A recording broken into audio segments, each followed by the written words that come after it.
दोस्तों, वैसे तो भारत ने चंद्रयान-3 को चांद की सतह पर सफलतापूर्वक उतारने के साथ ही पूरी दुनिया के आगे एक ऐसा काम कर दिया था जिसके करने के लिए दुनिया को अगले 10 सालों की जरूरत होने वाली है। दुनिया का तमाम देश ऐसा करने के लिए लगभग 10 सालों तक अभी और कड़ी मेहनत से गुजरने वाला है, तब जाकर के हो सकता है। चांद के उस पार साइड ऑफ मून कहे जाने वाले सबसे रहस्यमय या फिर सबसे खतरनाक क्षेत्र में उतरने की हिम्मत जुटा सकते हैं। जी हाँ दोस्तों, ऐसा मैं इसलिए नहीं कह रहा क्योंकि हम ऐसा कर चुके हैं, बल्कि ऐसा इसलिए कह रहा हूँ क्योंकि चांद की सतह पर यानी कि हमारे अंतरिक्ष में और धरती से बाहर जितने भी ग्रह हैं, उनमें कब क्या होने वाला है ऐसा किसी भी वैज्ञानिक को सटीकता से नहीं पता होता है। यहाँ तक कि चांदी कितना रहस्यमयी है, चांद पे ऐसी क्या क्या चीजें हैं, ऐसा किसी को भी अब तक मालूम नहीं था और इसी वजह से चांद पर उतरने की हिम्मत तो जुटा पाना दूर यहाँ पर जाने की कोई सोचता भी नहीं था। लेकिन इन सभी चीजों के बाद अब इसरो ने चांद के हमारे लैंडर और रोवर को दोबारा एक्टिव करने के साथ ही चांदी पर वो कर दिखाया है, जिसे करने के लिए पूरी दुनिया अब आगे 10 सालों तक इंतजार करने वाली है, क्योंकि चांद पर एक बार में जाने के साथ ही वहां से दोबारा उस रोवर और लैंडर को एक्टिव करना किसी भी देश के हाथ में नहीं है। सबसे अहम बात यह है कि चांद पर इसरो ने अपने रोवर और लैंडर को सबसे पहले तो में पहुंचाया और स्लिप मोड में पहुंचने के बाद इसे और भी ज्यादा स्लिप मोड में पहुंचाने का काम किया। यहाँ पर उमड़ती ठंड ने बढ़ती इसे इतने ज्यादा स्लिप में पहुंचाया, यहाँ से इसके लिए मुश्किल होता गया और इसरो के जागने के साथ ही जब समय हुआ और तमाम प्रयासों के बावजूद लैंडर और रोवर को नहीं जगाया जा सका और इसरो ने तमाम पोस्ट से की यहाँ तक कि चंद्रयान-2 की भी मदद ले डाली। इसके बावजूद यहाँ तक ऐसा कुछ भी नहीं हो सका और अब जा करके इसरो ने जो खबर दी है उसने पूरी दुनिया को ही चौंका करके रख दिया है।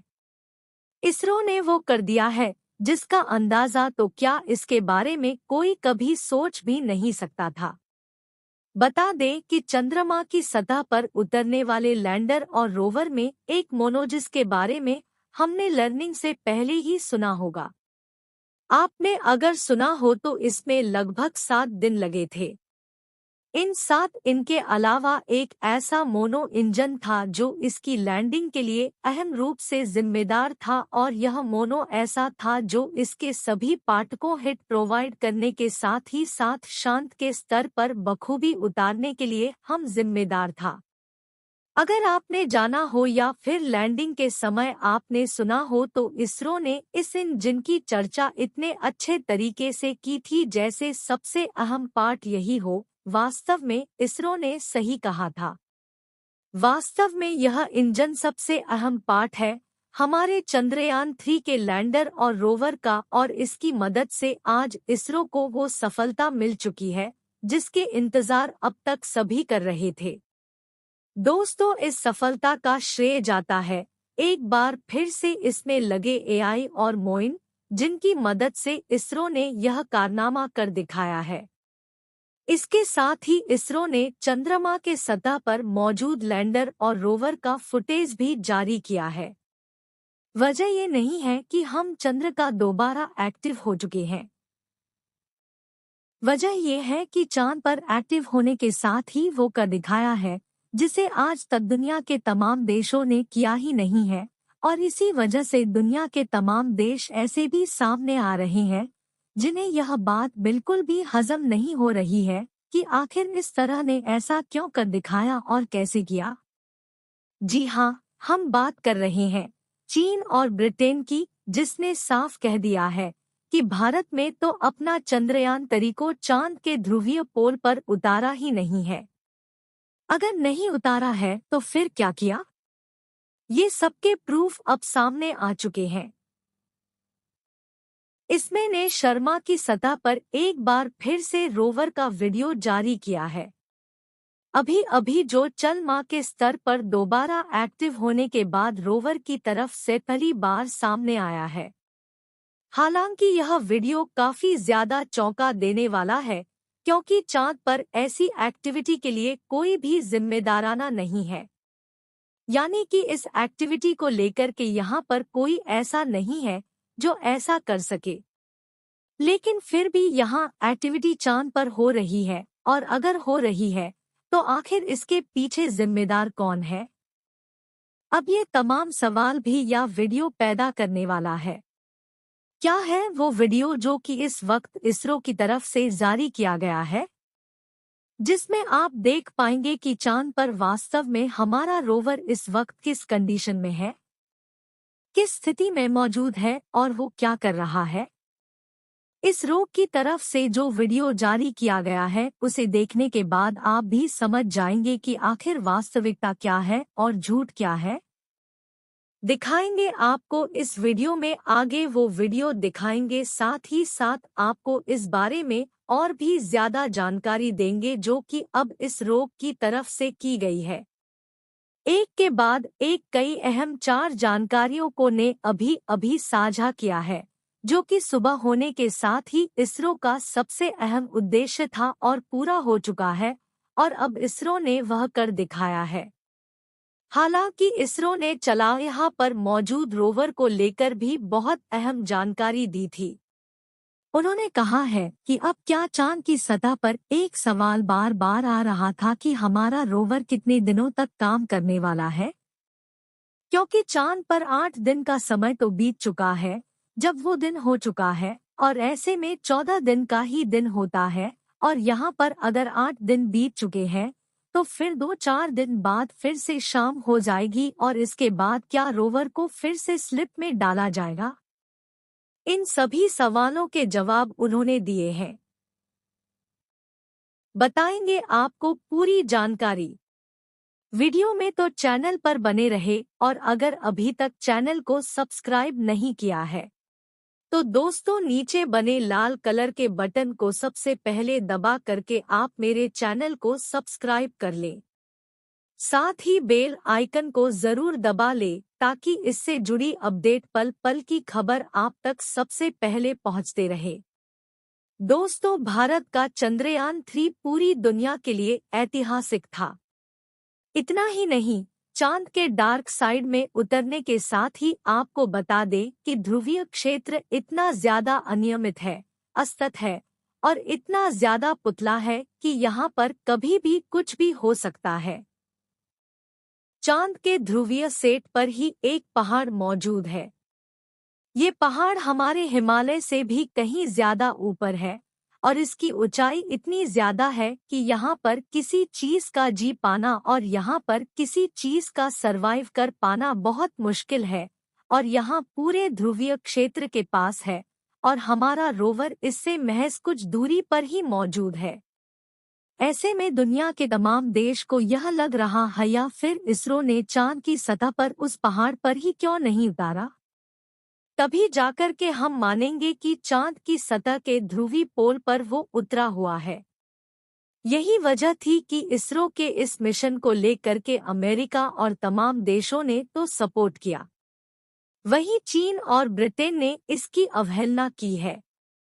उन्होंने कहा है कि हमारे साथ नहीं कर सके हैं, और ऐसा करने में हालांकि अभी तक कुछ समय पहले एक वीडियो भी आया था। इसमें कहा गया था वो पाकिस्तान का वीडियो था, और बोला गया था कि चांद की सतह पर उतर करके भारत ने क्या कर लिया, वहां तो कुछ है ही नहीं।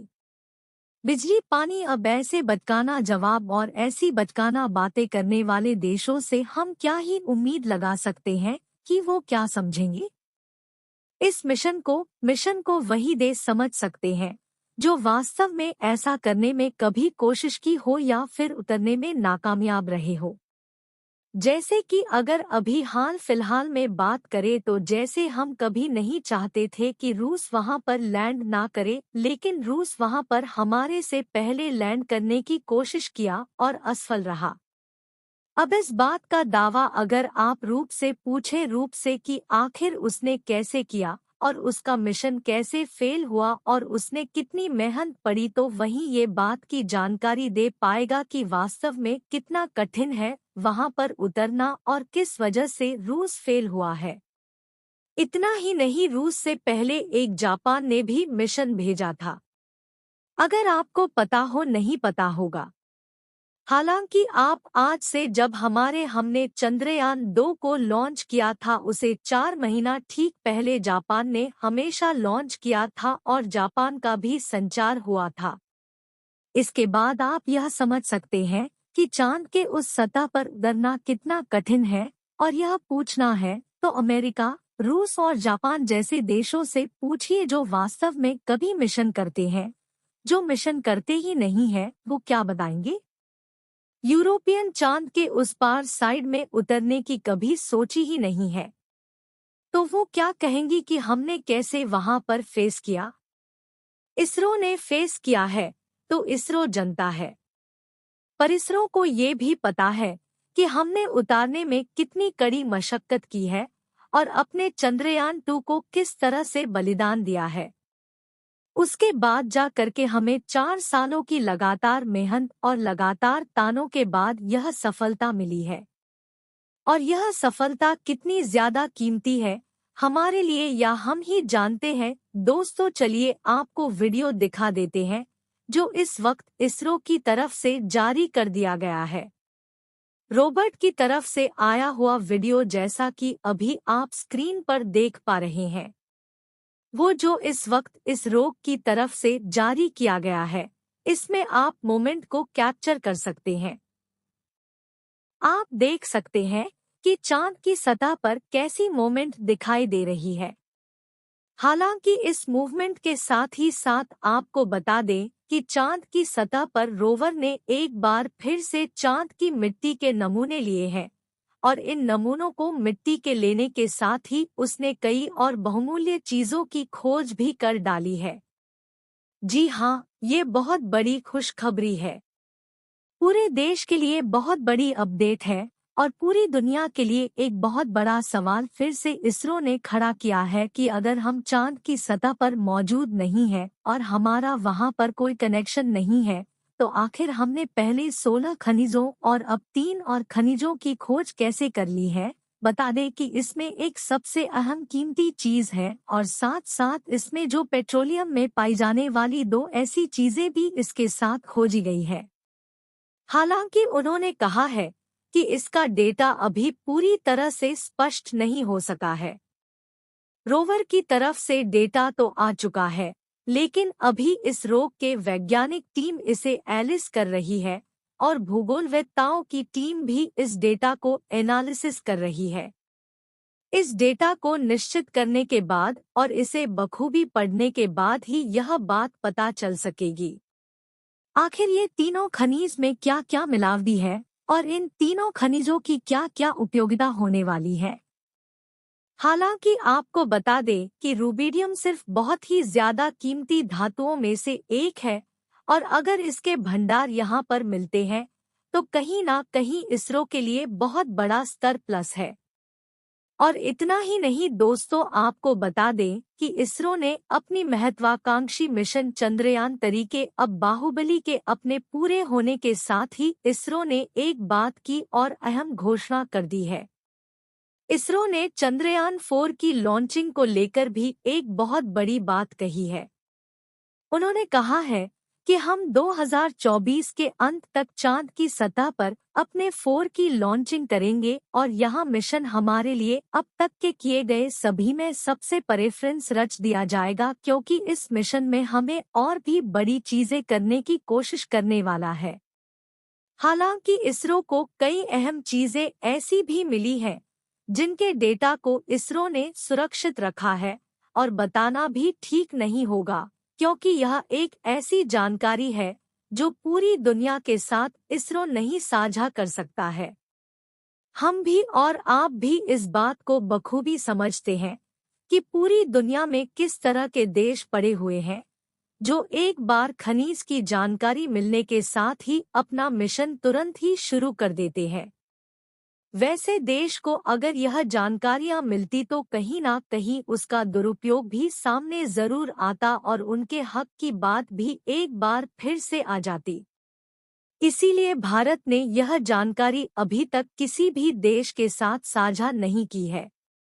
जैसे ही इसको लेकर के हालांकि वीडियो जल्द ही आने वाली है। इसरो इन धातुओं के नाम और इन धातुओं के बारे में जरूर बताएगा। जैसे ही कोई अपडेट और बड़ी खबर आती है, डबल को लेकर के कोई और जानकारी आती है, दोस्तों आप तक सबसे पहले पहुंचे इसके लिए चैनल को सब्सक्राइब कर ले और को भी जरूर दबा ले ताकि अपडेट पल पल की खबर आप तक सबसे पहले पहुंचते रहे। पर हाँ दोस्तों, इसरो की कामयाबी एक बार फिर से चांद की सतह पर उठ खड़े होने के लिए कमेंट बॉक्स में जय हिंद जय इसरो तो लिखना जरूर बनता है। जय हिंद दोस्तों।